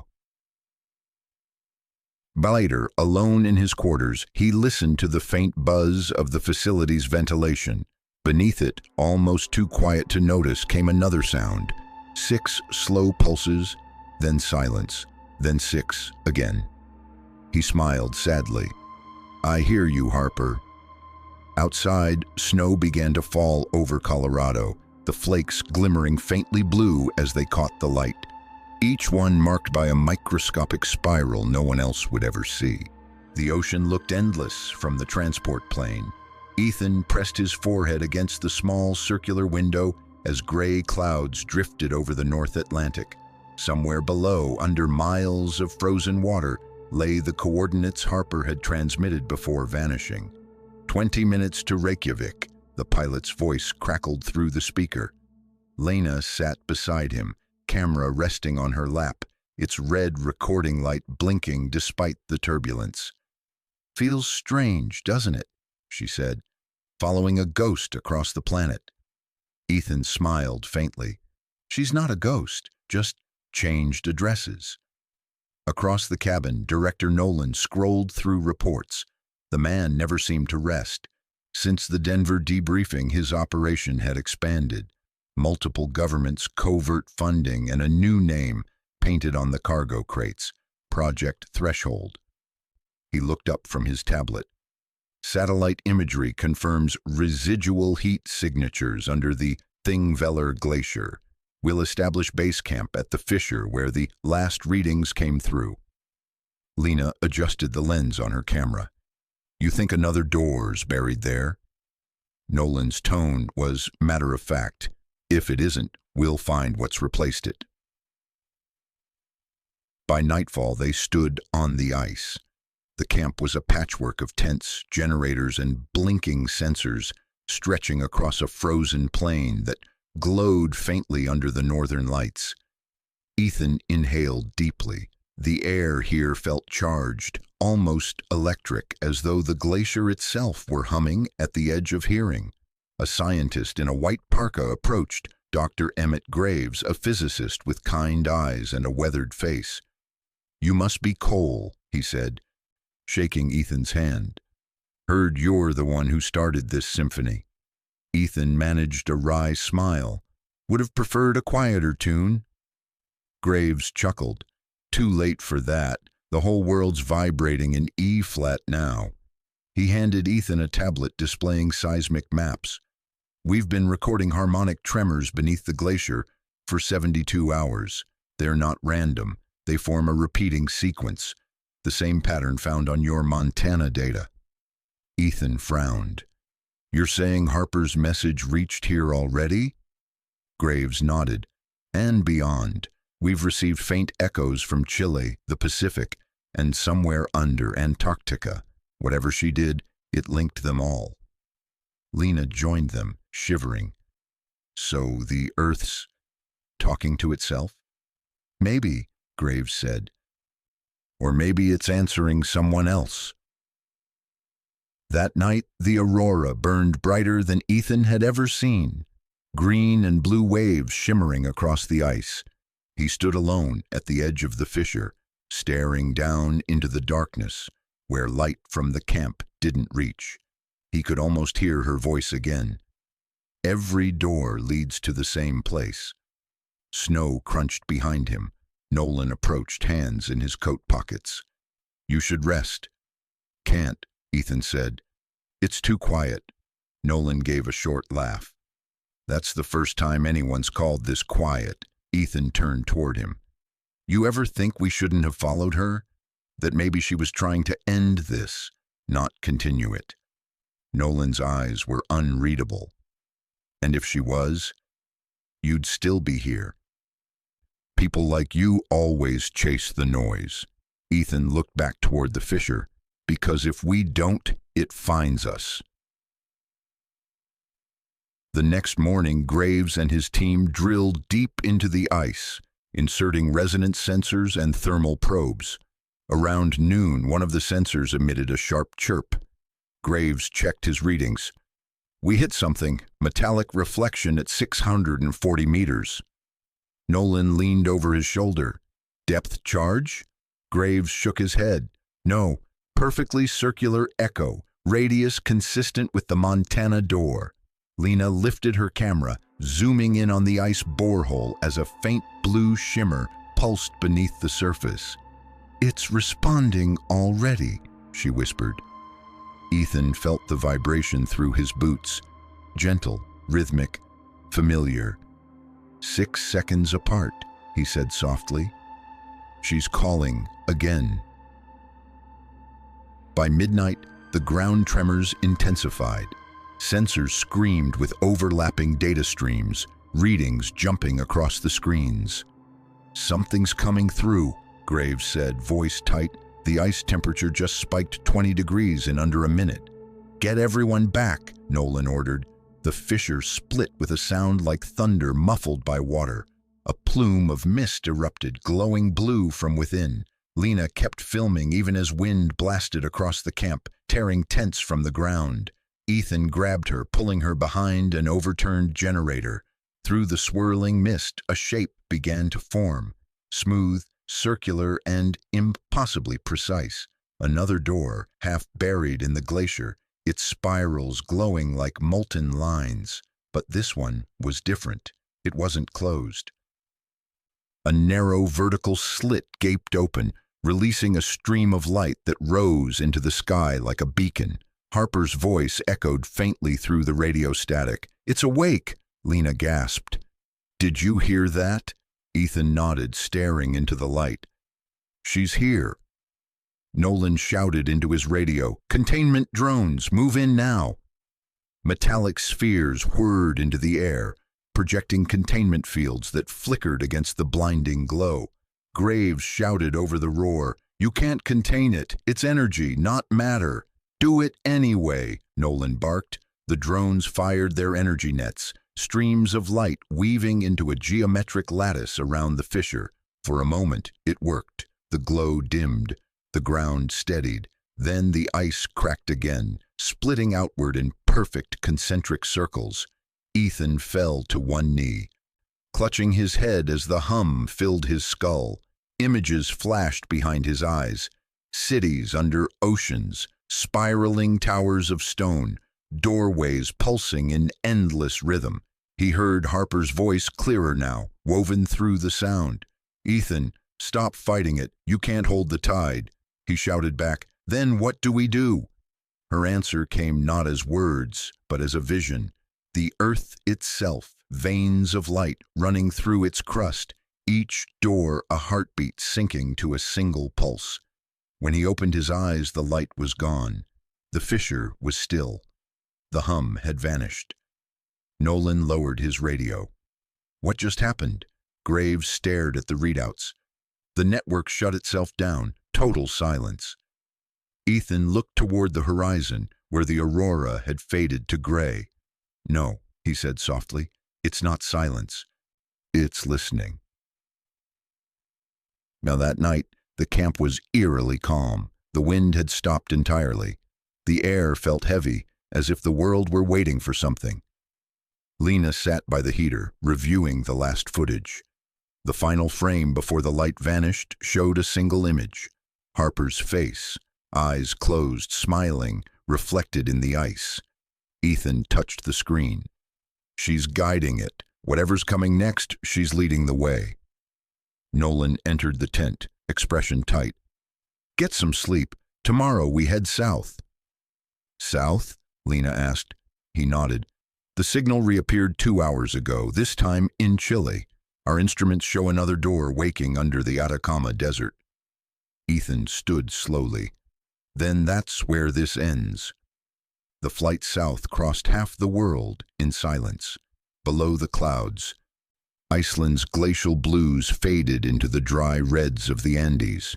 Ethan hardly noticed the shift. The hum that had haunted him for months was gone, leaving a hollow quiet in his head that felt unnatural. Lena dozed beside him, camera tucked under her jacket. Nolan sat opposite, reading from a thin file marked Atacama Site, Sector 9. When he spoke, his voice carried the weight of an order, disguised as a conversation. Once we land, we move under local radar, no official channels. Our contact in Antofagasta will get us through the security perimeter. Ethan stared out the window. You really think this one's different? Nolan looked up. The network's converging. Every pulse in the system ends here. If Harper's coordinates are right, this is the heart. They reached the desert at dusk. The Atacama spread beneath them like a burnt ocean. No trees, no sound, only sand glowing under a violet sky. Threshold's base sat inside a shallow crater, half-buried domes connected by corrugated tunnels. The air smelled of salt and metal. Dr. Graves met them at the landing pad, sunburned and exhilarated. "Welcome to the dry edge of the world," he said. "We've been picking up harmonic tremors since yesterday, stronger than anything in Iceland. Whatever's under there, it's alive." He led them through a tunnel, into a cavern reinforced with steel ribs. In the center, a circular pit descended into blackness. Machinery ringed its rim, sensors blinking in patterns that mimicked a heartbeat. "This shaft goes 800 feet, Graves explained.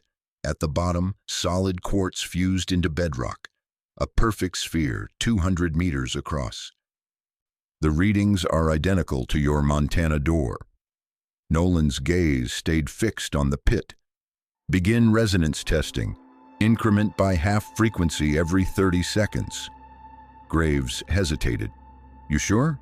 Last time the feedback almost—" "Do it," Nolan said.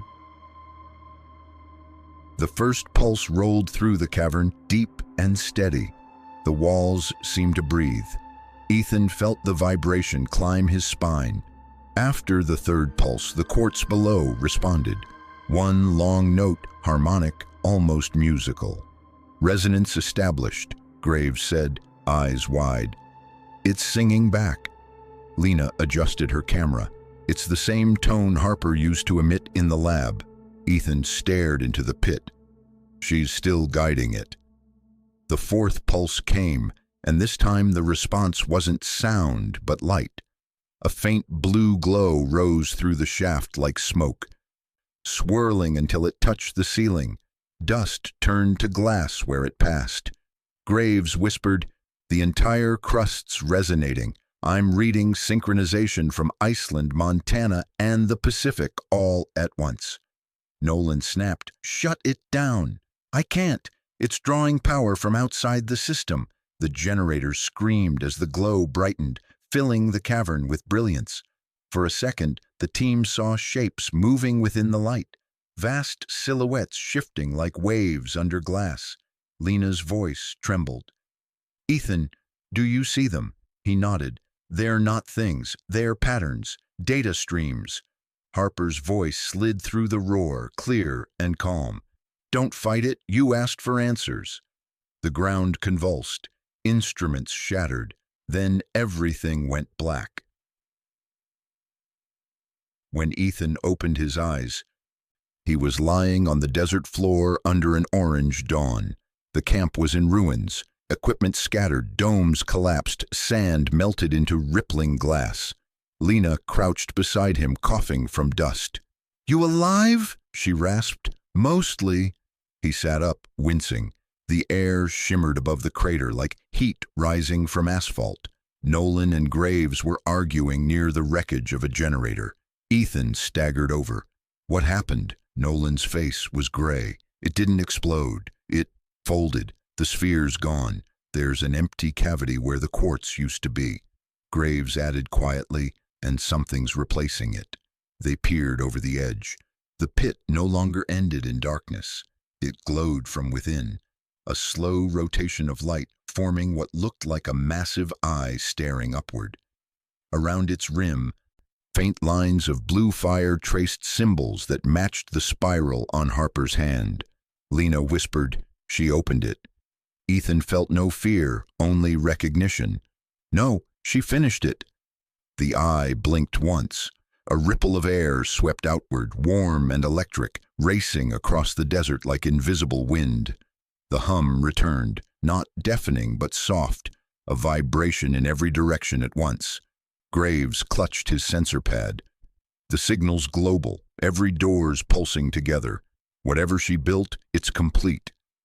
Nolan stared into the pit, voice low. Then God help us if it wakes. Night fell again over the desert. The camp flickered with generator light as the remaining team worked in silence. Satellite feeds showed the same glow beneath multiple regions of the planet, oceans, mountain ranges, even city centers. The doors weren't just open, they were synchronized. Lena sat beside Ethan near the edge of the crater, camera pointing upward.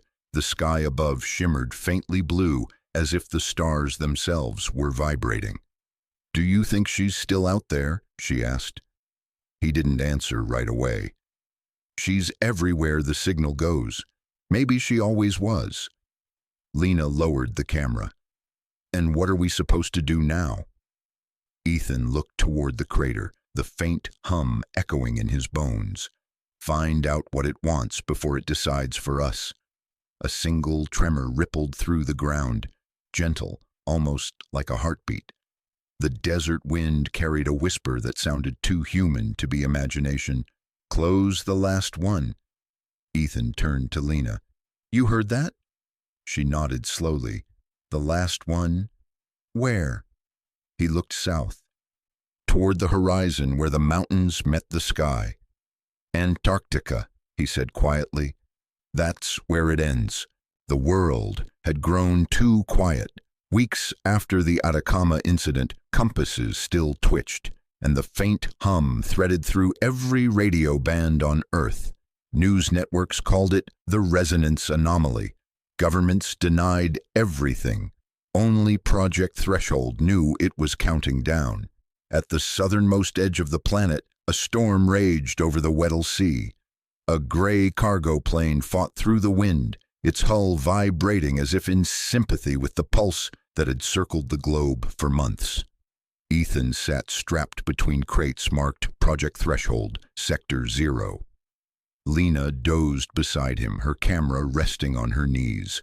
Across the cabin, Director Nolan stared out a porthole at the endless white below. Graves's voice came through the intercom. "ETA 15 minutes, base camp reports tremors every 2 hours. The ice is melting from the inside." Nolan didn't look away from the window. "Then we're in the right place." Ethan closed his eyes and listened. The hum was there, faint but steady. 6 beats, a pause, then 5. Harper's pattern, her heartbeat. They landed on a stretch of wind-blasted ice near the Transantarctic Mountains. The camp was little more than a cluster of prefabricated domes, anchored by cables driven deep into the permafrost. Beyond it, jagged peaks rose like the teeth of some buried creature. A young scientist greeted them, her face red from cold. "Dr. Graves, sir." Readings spiked again. "The ice shelf collapsed along the coordinates you sent." "Show me," Graves said, following her into the main dome. The others trailed behind. Inside, monitors displayed seismic maps of a vast hollow forming beneath the glacier, an empty chamber stretching miles under the mountains. Lena stared. "It's the same shape as the others." Graves nodded. "Perfect sphere, but this one's 10 times larger. The core network's center." Nolan turned to Ethan. You said Harper wanted balance. Maybe this is where she started it. Ethan studied the map. Or where it began before her? They descended that night. A narrow shaft drilled through the ice, reinforced with steel until the layers gave way to raw stone. The air grew warmer as they went deeper, heavy with mineral scent. The elevator shuddered to a halt 500 meters down, opening into a cavern that shimmered with blue light. The walls were alive. Veins of quartz ran in branching patterns, pulsing faintly like arteries. In the center stood a structure unlike any they had seen, a column of translucent crystal rising from the floor to the ceiling, spiraling upward in the shape of the symbol that had haunted them since Montana. Lena whispered, "It's beautiful." Ethan stepped forward, awe replacing fear. "It's the network's heart." Graves's instruments chirped wildly, energy outputs off the charts. The entire planet's field is channeling through this point. Nolan's voice was calm but tight. "Then we shut it down before it consumes us." Ethan shook his head. "You can't shut down a heartbeat." The hum deepened. The walls vibrated like the inside of a giant bell. On the column's surface, faint shapes appeared. Faces, cities, waves of light collapsing and reforming. For a moment, Ethan saw Harper standing among them, her hand pressed against the crystal. Her voice filled the cavern, soft and clear. "Ethan, don't let them end it." He took a step closer. "Harper, where are you?" Everywhere the signal flows. The doors were never prisons, they're bridges. The earth remembers and it wants to heal. Nolan raised his weapon, a compact pulse rifle more symbolic than practical. "Step back, Cole." Ethan didn't move. "If you destroy this, you destroy her." Nolan's expression hardened. She made herself part of it. That was her choice. He aimed at the column. The instant his finger tightened, the crystal flared white. The recoil threw him backward. Energy rippled through the floor, knocking everyone off balance. Lena screamed, "It's reacting!" Graves crawled to his console. "The field's destabilizing. If it collapses, it'll trigger a magnetic inversion, planet-wide." Ethan shouted above the roar, "Harper, tell me what to do." Her voice came again, almost inside his head. "You can't stop it, Ethan. You can only guide it. Let it reset." "Reset what?" "Everything." The light engulfed them. When the glare faded, they were standing in silence. The cavern looked the same, yet the hum was gone. The crystal column had turned translucent, its spiral still and dark. Snow drifted from fissures above, melting before it touched the floor. Lena lowered her camera. "Is it over?" Graves checked his instruments. "Magnetic fields normalized, temperatures dropping. Whatever happened, it stabilized." Ethan stared at the dormant column. "She did it." Nolan sat on the ground, weapon forgotten, eyes wide. "We just rewired the planet." Outside, the storm had vanished. The sky above Antarctica burned with pale light, not aurora, but something deeper, lines of color spreading in vast rings across the horizon. The hum returned once, soft and even, then faded into the wind. Lena turned her lens toward Ethan. "What do we tell them?" He looked out over the endless white. "Tell them the world started breathing again." 1 year later, the world had learned to live with silence. The hum that once threaded through every machine was gone, replaced by a subtle steadiness no one could quite define.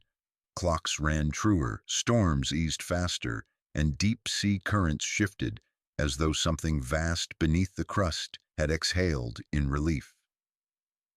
Governments still issued quiet bulletins about magnetic stabilization, but ordinary people simply said the planet felt calmer. Ethan Cole lived alone in a cabin near Glacier Bay, Alaska, a hemisphere away from the desert and the ice. He'd promised himself he was finished with mysteries, yet every evening he found his eyes drawn to the horizon, waiting for the faint shimmer of blue that sometimes rippled through the clouds. On the table lay his old field recorder. It hadn't worked since Antarctica until last night. At 3:15 a.m., the indicator light had blinked 6 times, paused, then 5. Harper's pattern. He picked it up now and pressed play. Static filled the room, then a whisper. "Ethan, are you still listening?" He closed his eyes. "Always." "The network's stable," she said. "You were right to trust it. But the balance needs caretakers." He smiled faintly. "You mean more doors?" "Not doors, bridges, between memory and what comes next." The voice faded, replaced by a soft pulse, steady, rhythmic, almost like a heartbeat, and then silence. Ethan switched off the recorder, realizing he was smiling for the first time in months. That afternoon, a helicopter appeared over the bay, skimming low across the water. When it landed on the rocky shore, Lena stepped out, wind whipping her dark hair into her face. She looked older, tougher, but her grin was the same. "You ignore every call and still manage to look peaceful," she said. Ethan shrugged. "Retirement suits me." She handed him a sealed envelope, stamped with the spiral insignia of Project Threshold. They disbanded the main program. But Nolan kept a skeleton team. "He asked me to find you."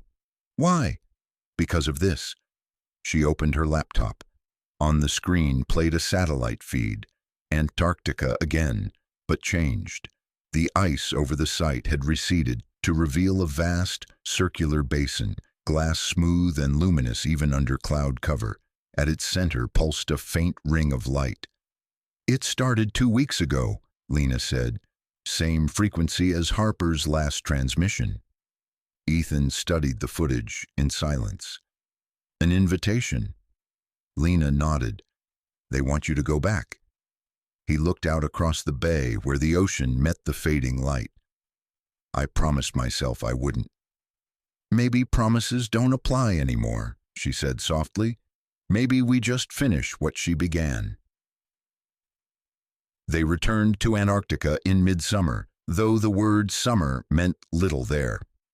The threshold base was gone, swallowed by new formations of ice that looked more like crystal than snow.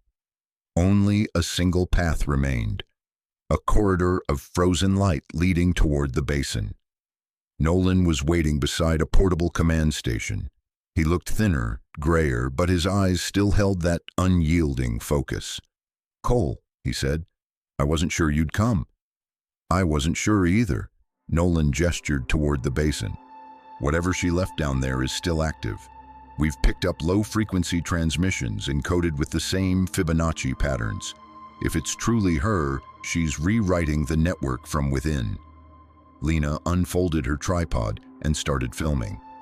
"Then we'd better record history before it erases us again." They descended the path together, boots crunching on ice that glowed from within. The basin's center pulsed with quiet light. Ethan knelt, pressing his gloved hand to the surface. It was warm, alive. Harper's voice came faintly through his earpiece. Not a recording this time, but a presence woven through the static. "You kept the balance, Ethan. Now let it breathe," he whispered. "What happens if I do?" "The world remembers itself." The light beneath his hand expanded outward, flowing across the basin like liquid glass. Symbols blossomed, spirals, waves, and lines that formed a map of the planet seen from within. Nolan watched, awestruck. "She's integrating the magnetic core with the surface field, making it one system." Lena kept filming, her voice a whisper. Humanity just became part of Earth's nervous system. Ethan turned back to the light. "What do you want me to do, Harper?" "Stay connected. Guide them when they listen. Protect when they forget." He laughed softly. I'm no guardian. You already are? The light flared once more, brighter than the sun, then softened into a steady glow that filled the sky with moving color. For the first time in recorded history, the aurora circled the entire globe, visible from every continent. The hum returned, gentle, harmonious, pulsing with the rhythm of life. As hours later, the team stood at the basin's edge, silent. Nolan broke it first. Whatever this is, it's beyond containment now. Ethan nodded. That's the point. He looked up at the sky, where threads of light wove through the clouds like veins of a living thing. The sound was everywhere now, in the wind, in the sea, in the pulse beneath their feet. Lena lowered her camera, voice barely audible. Do you think she's at peace? Ethan smiled. She is peace. Months passed. The phenomena stabilized. No cataclysm, no apocalypse, only small miracles. Crops grew faster, migratory patterns corrected themselves, and ocean temperatures balanced. Scientists couldn't explain it, but Ethan didn't try. He simply listened, the hum in his bones guiding him like a compass that finally pointed home. One evening, back in Alaska, he recorded his final message for Lena's documentary. He spoke quietly as the sky glowed faintly blue outside the cabin window. People ask what we found down there, he said. We didn't find God or monsters. We found memory, proof that the world keeps everything we've ever done, every choice, every heartbeat. And if we listen closely enough, it forgives us. He paused, smiling at the faint vibration under his palm, the hum that never really left. Harper once said the doors weren't meant to keep something out. They were meant to keep us connected. Maybe that's what being alive really is, staying connected. He reached forward, shut off the recorder, and let the silence of the world fill the room, calm, vast, and whole. Outside, the aurora shimmered once more, spelling a pattern only he could read. 6 pulses, a pause, then 5. Harper's heartbeat.